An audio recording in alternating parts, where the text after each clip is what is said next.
안녕하세요. 돌쇠뉴스 시작합니다. 14일 니폰 방송에 올라온 기사인데요.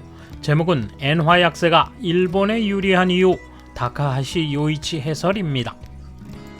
니폰 방송의 한 대담 프로에서 한 전문가가 주장한 내용인데요.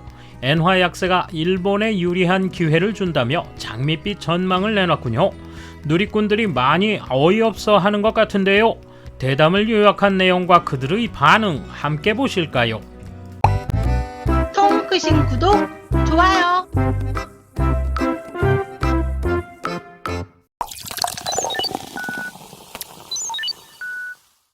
수량 정책학자 다카하시 요이치가 6월 14일 니폰 방송에 출연, 도쿄 시장에서 일어나고 있는 엔 주식 채권의 트리플 하락에 대해 해설했다. 엔화 약세가 되면 GDP가 올라 일본에는 유리하다. 팩트는 엔화 가치가 떨어지면 실질 GDP가 올라간다는 것. 자국 통화 약세는 자기 나라에는 유리하고 다른 나라에는 불리해서 이웃에 폐가 된다. 따라서 이웃 궁핍화라 한다. 국내에서 비판이 나온다는 것이 나는 신기하다. 보통은 해외에서 비판이 나온다. 일본만 좋고 다른 나라는 힘들어 라는 불만이 나온다. 중소기업에는 불리, 초우량 기업에는 유리한 엔화 약세. 플러스 마이너스를 합치면 플러스가 크기 때문에 GDP가 늘어난다. 아직 오지 않은 것은 행운이다. 10% 정도 엔화 약세가 되면 GDP는 1% 정도 오르기 때문에 유리하다. 이런 이야기를 하면 중소기업은 이라는 문제가 나오는데, 환율은 중소기업에게는 엔화 약세가 불리하고 초우량 기업에는 유리하다. 수출 비율이 전혀 다르기 때문이다. 수출은 세계 시장의 일이라서 비교적 대기업에 유리하다. 수입은 누구나 할 수 있지만 중소기업은 수출 비중이 낮다. 그런 의미에서 엔화 약세의 혜택을 얻기 어려운 것은 틀림없다. 그래도 플러스 마이너스를 합치면 플러스가 더 크기 때문에 GDP가 늘어난다는 것이다. GDP가 늘어나니 정책 대응은 간단하다. 엔화 약세로 힘든 수입업체나 중소기업에 대한 대책을 세우면 된다. 대기업의 수익이 증가하면 세수도 증가하므로 그 부분을 재분배하면 된다. GDP가 늘어날 땐 간단하다. 엔화 약세로 일본만 작년보다 성장률이 높다. 엔화 약세라며 언론들이 난리지만 GDP가 늘어난다는 것은 아무데도 쓰지 않는다. 신기하다. 내각부의 경제 모델이나 OECD, IMF의 경제 모델도 마찬가지다. IMF의 경제 전망 올해 예상은 일본만 작년보다 성장률이 높아진다. 엔화 약세 때문이다. 통상 환율이 낮아질 때 주식은 오른다. 다만 이번 주가 하락은 미국 요인 때문이다. GDP가 늘어나는 게 나쁘다고 얘기하면 할 말이 없다. 주식과 환율만 보면 대기업엔 플러스니까 대기업 주가는 엔화 약세가 플러스 요인이 된다. 과거 예를 봐도 환율이 낮아질 때 주식이 높아지는 경우는 꽤 많다. 이번에는 미국의 영향이 크기 때문에 주가가 떨어진 것이다. 엔화 약세 훈풍만을 바라보는 대책 없는 정부. 엔화가 10% 하락하면 GDP가 대략 1% 정도 증가한다. 2월 수준 1달러 110엔대 정도였던 게 지금 135엔대이므로 20% 정도 하락했다. GDP가 2% 증가한다고 볼 수 있다. 반대로 말하면 내수 대책이 제대로 안 된다는 이야기다. 예를 들어 추경은 턱없이 부족하다. 그 부분을 제대로 하고 있지 않으면서 엔화 약세를 유지한다는 느낌이다. 내수에 대한 대응을 좀 더 제대로 하면 올라갈 것이다. 이럴 때 내수 대책을 하면 더블 펀치로 딱 좋다는 게 나의 생각이다. 순풍이 불고 있으니까 이건 기회다. 하지만 정부는 순풍만으로 좋다고 생각하는 것 같다. 노를 젓지 않아도 된다는 생각이다. 지금이야말로 고투 트래블을 해야 한다. 지금 하면 경제에 불이 붙을 것이다. 참의원 선거 후에는 여름방학 계획에 맞출 수 없는데 이후로 전부 미루고 있다. 그때는 이미 특혜를 못 누리고 예약을 해버린 상황이 될 것이다. 인플레이션율이 높아져도 소득이 올라가면 문제없다. 인플레이션율도 높아지는 걱정이 있지만 반대로 말하면 경기 대책을 실시해 소득이 올라가면 비용을 쉽게 전가할 수 있다는 의미에서 좋다.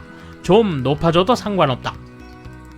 인플레이션율이 높아지더라도 경기 대책으로 소득을 충분히 올리면 괜찮다.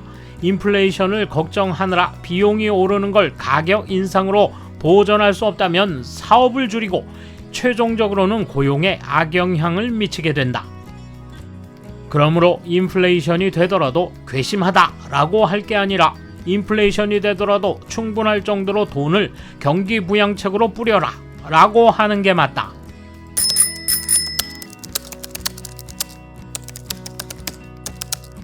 거시 경제 베이스로 생각하면 확실히 정론이며 결과적으로 아무런 대책을 세우지 않는 정부에 문제가 있다는 얘기다. 현실인식 측면에서 세계화가 이렇게 진행된 지금 대외 수출에서 큰 이윤을 창출할 수 있다는 주장은 이해할 수 있다.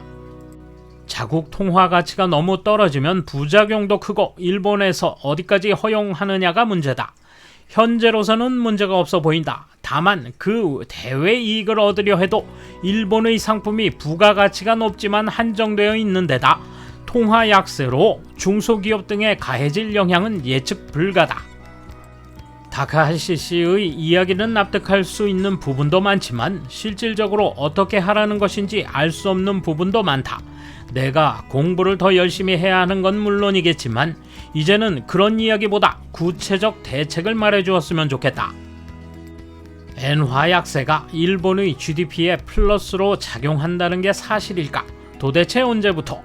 이만큼 국제 유가가 급등하고 있을 때, 가뜩이나 일본의 교역 조건이 악화되고 있을 때 이처럼 급격한 엔화 약세는 틀림없이 무역 수지 적자를 초래할 것이다.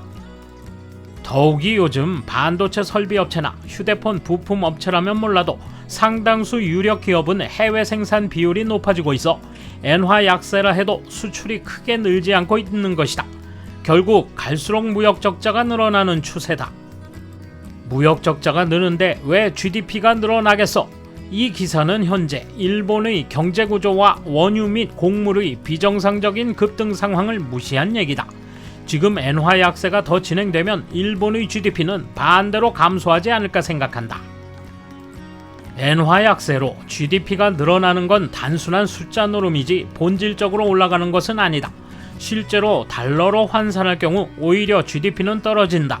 일본으로서는 세수가 늘어나는 건 팩트지만 실력이 아니어서 일회성 보너스에 불과하다. 환율이 120엔 정도로 돌아가면 반대로 뚝 떨어질 것이다. 지금의 보너스 세수를 효율적으로 쓰면 조금은 장점이 될 수도 있지만 이건 기대할 수 없다.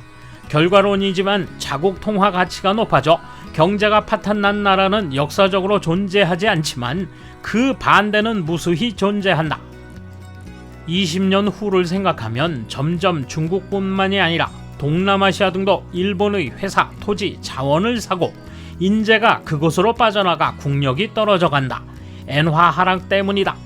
해외에서 들어오는 관광객이 늘어난다며 기뻐하는 것은 좋지만 그것은 개발도상국의 사고방식이다. 이 사람은 통화는 미달러와 엔화, 경제는 일부 대기업만 보고 있는 거 아니야. 중소 하도급 업체는 환율 문제로 조달 비용을 우선시해 인건비는 후차 문제로 미루고 소득에 걸맞지 않은 액수로 생산가를 올릴 수밖에 없다. 악순환에 빠져들 것이다. 돌쇠 한마디. 큰 비바람이 불어올 듯 우리 경제에도 먹구름이 잔뜩 껴있는데요. 아무쪼록 우리 정부는 눈 크게 부릅뜨고 슬기롭게 대처해 주길 바랍니다. 감사합니다. 돌쇠 물러갑니다. 이번 소식은 여기까지입니다. 시청해주셔서 감사합니다. 돌쇠처럼 꼬직하게, 마님처럼 화끈하게.